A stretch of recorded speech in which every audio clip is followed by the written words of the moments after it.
Hei, prietene! Te-ai întrebat vreodată ce se întâmplă în interiorul tău chiar acum? E ca o lume secretă, super avansată, plină de activitate, iar tu ești șeful. Imaginează-ți că corpul tău este cea mai incredibilă, magică mașinărie construită vreodată. E mult mai tare decât orice joc video sau smartphone. Această mașinărie poate alerga, sări, gândi și chiar spune glume. Este propriul tău parc de distracții personal. Iar astăzi îți ofer un permis special de acces total. Vom porni într-o aventură uimitoare pentru a întâlni echipa de supereroi care lucrează în interiorul tău toată ziua, în fiecare zi. Ei mențin totul în ordine ca tu să poți fi grozav în fiecare zi. Deci, ești gata să te micșorezi și să explorezi? Nu va fi o lecție plictisitoare de școală, îți promit! Aventura începe chiar acum. Vom întâlni personajele care fac magia să se întâmple. Hai să facem cunoștință cu primul membru al echipei noastre super! Până la sfârșitul călătoriei noastre, vei vedea cât de uimitor este corpul tău. Prima oprire, etajul superior. Bine ați venit la centrul de comandă, sediul întregului vostru corp. Și cine este șeful aici? Faceți cunoștință cu profesorul Creier, creierul vostru uimitor. Arată ca o nucă mare, încrețită, roz-gri, dar nu vă lăsați păcăliți de aspectul său. El este cel mai inteligent, cel mai rapid supercomputer din lume. Profesorul Creier este șeful la tot. El este cel care te ajută să inventezi o mișcare de dans nouă și cool, să-ți amintești ziua de naștere a celui mai bun prieten și să rezolvi probleme dificile de matematică. Chiar și atunci când dormi, el este ocupat să-ți dirigeze visele ca un regizor de film care creează un blockbuster epic doar pentru tine. Profesorul Creier are un birou imens cu diferite departamente. Un departament se ocupă de toate mișcările tale, spunându-ți picioarelor să alerge într-o cursă sau degetelor să tasteze un mesaj. Un alt departament este responsabil de simțurile tale, ajutându-te să vezi un apus de soare frumos, să miroși prăjituri proaspăt coapte, să auzi melodia ta preferată, să guști o înghețată delicioasă și să simți o pătură moale. El este conectat la fiecare parte a corpului tău printr-o rețea de fire electrice minuscule numite nervi. Este ca o conexiune la internet super rapidă care trimite mesaje într-o fracțiune de secundă. Când atingi ceva fierbinte, un mesaj ajunge la profesor, iar el trimite imediat unul înapoi, spunând: trageți mâna repede! Un profesor Creier fericit înseamnă un tu fericit și inteligent. Părăsind centrul de comandă, călătorim în jos, spre zona pieptului, unde lucrurile devin cu adevărat animate. Ascultați cu atenție! Auziți asta?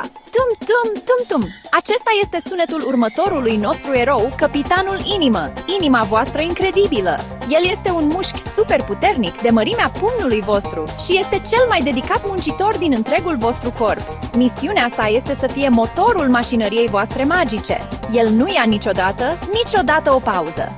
Nici când sunteți treji, nici când dormiți, niciodată. Lucrează neobosit, pompând sânge în fiecare colț al corpului vostru, de la vârful degetelor de la picioare până la creștetul capului. Misiunea Capitanului Inimă este să trimită camioane speciale de livrare, celulele voastre roșii din sânge, pe o superautostradă de tuburi numite vase de sânge. Aceste camioane sunt încărcate cu oxigen, care este ca și combustibilul de care are nevoie fiecare parte a corpului vostru pentru a funcționa, și cu nutrienți, cărămizile din mâncarea voastră. Când alergați, săriți sau dansați, Capitanul Inimă se entuziasmează și pompează mult mai repede pentru a se asigura că mușchii voștri primesc tot combustibilul suplimentar de care au nevoie. Chiar lângă Capitanul Inimă, îi veți găsi pe cei mai buni prieteni ai săi, gemenii pufoși. Aceștia sunt plămânii voștri. Arată ca doi baloane mari, rozalii spongioase, iar treaba lor este super importantă. Ei sunt pompele de aer. De fiecare dată când inspirați, gemenii pufoși se umplu cu aer proaspăt, adunând tot oxigenul pe care îl pot. Acest oxigen este pachetul special de care are nevoie Capitanul Inimă pentru camioanele sale de livrare. Ei lucrează constant în ritm perfect cu capitanul. Tocmai i-ați ajutat să-și facă treaba. Bun, exploratori, aventura noastră ne duce acum la începutul călătoriei mâncării. Totul începe în gura voastră. Dinți voștri sunt ca niște mici zdrobitori. Limba voastră este un maestru al amestecării. Dar, odată ce înghițiți, unde merge mâncarea? Se duce pe un tobogan distractiv și alunecos numit esofag. Să-l numim pe personajul responsabil aici, domnul înghițitor. El este un tub lung, musculos, care leagă gâtul de stomac. El folosește un val special de contracții musculare pentru a împinge ușor mâncarea de-a lungul traseului său. Este atât de puternică încât ați putea chiar să mâncați stând cu capul în jos, iar domnul înghițitor ar duce oricum mâncarea în stomac. La baza toboganului, mâncarea voastră aterizează cu un plescăit într-un loc foarte special, oala de amestecat. Bine ați venit în bucătăria bucătarului stomac. Treaba lui este să ia bucățile de mâncare pe care le-ați înghițit și să le transforme într-un lichid gros, asemănător unei supe. De asemenea, adaugă sucuri digestive speciale care sunt ca niște poțiuni puternice ce încep să descompună mâncarea. Bucătarul stomac este un muncitor foarte răbdător. El reține mâncarea timp de câteva ore, amestecând-o și zdrobind-o până când are consistența potrivită. Gândiți-vă la el ca la cineva care face un smoothie din prânzul vostru. Are o căptușeală rezistentă pentru a se proteja de propriile sale sucuri puternice. Ați luat timp să mesteci bine mâncarea, face treaba bucătarului stomac mult mai ușoară.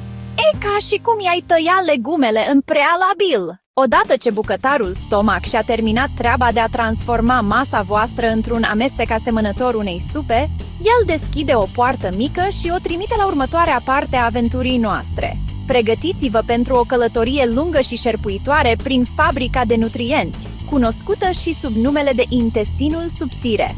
Acest personaj este un tub super lung, încolăcit. Dacă l-ați întinde, ar fi mai lung decât o mașină. Misiunea sa este cea mai importantă din întreaga călătorie a mâncării: să absoarbă toate lucrurile bune, vitaminele, mineralele, energia. Intestinul subțire nu lucrează singur. Primește mult ajutor de la vecinii săi, ficatul, pancreasul. Imaginați-vă că supa de mâncare este făcută din cărămizi Lego de diferite culori, toate lipite împreună. Aceste sucuri sunt ca instrumente magice care desfac cărămizile. Pereții interiori ai intestinului subțire sunt acoperiți cu milioane de mici umflături, asemănătoare degetelor, numite vilozități. Nutrienții trec apoi prin pereți și în fluxul sanguin, camioanele de livrare ale capitanului inimă, care îi transportă către toate celulele din corpul vostru. Un joc distractiv este să mănânci curcubeul, căpșuni roșii, morcovi portocalii, spanac verde, struguri violet. După ce intestinul subțire a luat toate lucrurile bune, ce rămâne? Aici intervine echipa de curățenie. Amestecul apos se mută la următorul nostru personaj, intestinul gros. Misiunea sa este să absoarbă cea mai mare parte a apei, transformându-l dintr-o pastă apoasă într-o formă mai solidă. Intestinul gros este acasă pentru trilioane de ajutoare mici. Bacterii bune. Aceste bacterii sunt prietenii voștri. Ce rămâne este deșeul cunoscut ca caca.